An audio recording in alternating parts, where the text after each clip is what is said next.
大家好，我是大马毛本，不好意思啊，先给大家道个歉，不好意思，我们这个节目更新晚了，主要是因为这只腾龙的2875镜头，其实我们在澳洲到货的第一时间就拿到了这个镜头，但是为了对得起大家宝贵的观看时间，所以我们决定用1周的时间来好好的评价测试这只镜头，给您一个最客观全面的综合评测。腾龙2875f2.8DS 三星 RXG 镜头是腾龙专门给索尼全画幅 E 卡口设计的大光圈标准变焦镜头，有高质量的光学玻璃和镀膜，镜头内还有全新的静音步进马达，改善了对焦的速度，而且镜头是防尘防水滴的设计。有3支标准变焦镜头，问题就来了，这支G Master 镜头是光圈2.8 24毫米的广角，但是它的重量和价格都非常高。原厂的另外一支镜头是2470 f4体积小巧，价格又便宜，但是光圈只有 f4。那腾龙的这支镜头有大光圈2.8，还有价格非常合算，但是它的广角是从28毫米。那现在24毫米的广角、大光圈还有性价比3个因素怎么来选，我们就给大家做一个综合的测试，给大家一个购买的参考。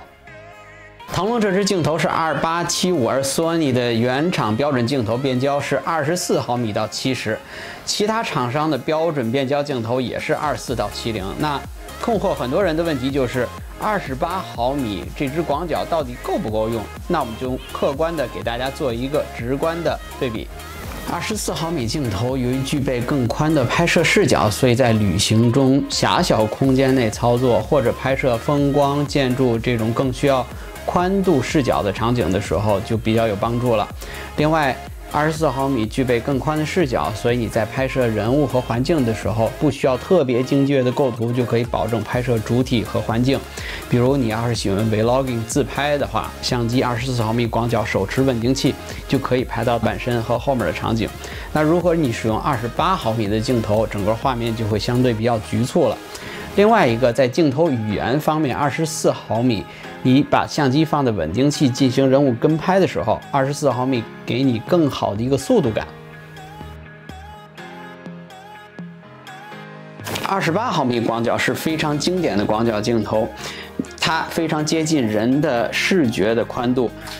28毫米这支镜头在拍摄人物的时候不容易变形，在拍摄建筑和风光的时候也不会产生畸变，给人非常自然的视觉的感受。所以你看咱们常用的 iPhone 的镜头是相当于28毫米的，徕卡经典的那个不能换镜头的贵的徕卡 Q 也是28毫米的。所以呢，我认为28毫米足够在旅行中使用了。单仅28毫米广角不够用的朋友，如果你真的想拍风光、星空这样大片的话，你放心吧，24毫米依然不够用。所以你真正需要的是一支像1635这样专门用于拍摄广角的镜头。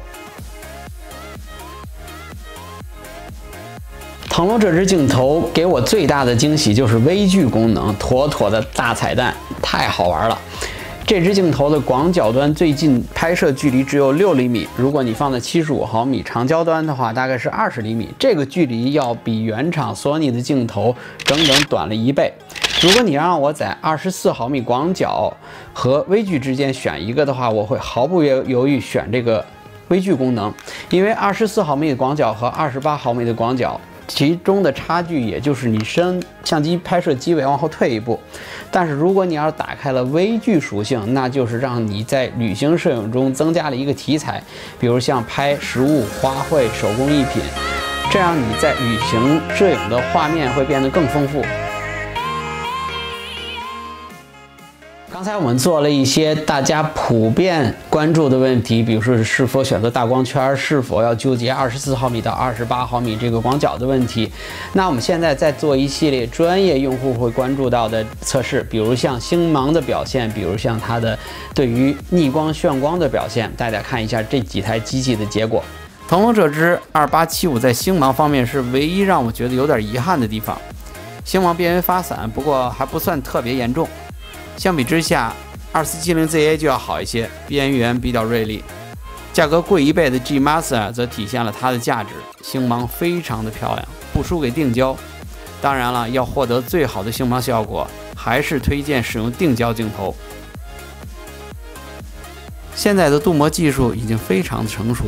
，FE 卡口新镜头都保持了很好的镀膜素质。这3支镜头逆光下炫光的表现都非常好，可用性都很高，也是属于如果我不说，大概也很难看出是哪支镜头拍的。腾龙对于眼控对焦的支持还是相当优秀的，对焦速度与2470 G Master 没有明显的区别，能够牢牢地锁定眼睛。视频追焦的能力表现也相当不错，基本与原厂镜头保持在同一水平上，可以放心地把对焦工作交给机器来做。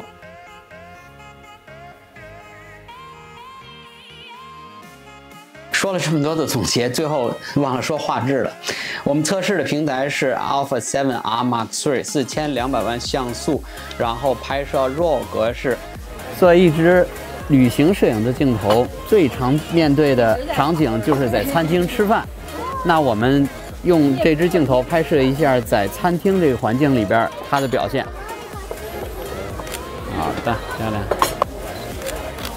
好的。漂亮，大家可以猜猜这3张照片分别是哪支镜头拍的？左边是腾龙，右边是 G Master 2.8光圈全开。这边左边是腾龙，右边是 ZA 光圈全开。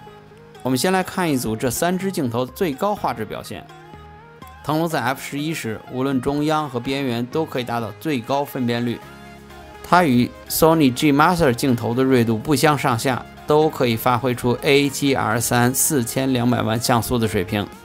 Sony 2470 F4ZA 的边缘锐度有所下降。我们再看看中焦段的表现。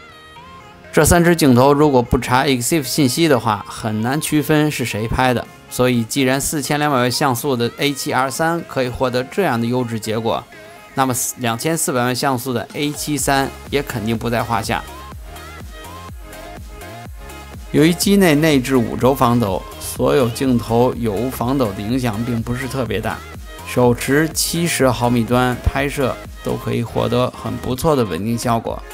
Sony Alpha 7的5轴防抖安全快门速度大概在1/4秒左右。这个快门速度下，腾龙2875和2470 ZA 的稳定效果基本一致，但是腾龙的镜头由于光圈大一档，可以使用更低的 ISO 来减少噪点。如果您已经是 Sony Alpha 7相机的用户，我对于这支镜头的建议就一个：买。这支镜头的光学素质已经完全接近 Sony 原厂 G Master 镜头的素质，而且还自带微距的功能，增加了这个旅行摄影之间画面的拍摄乐趣。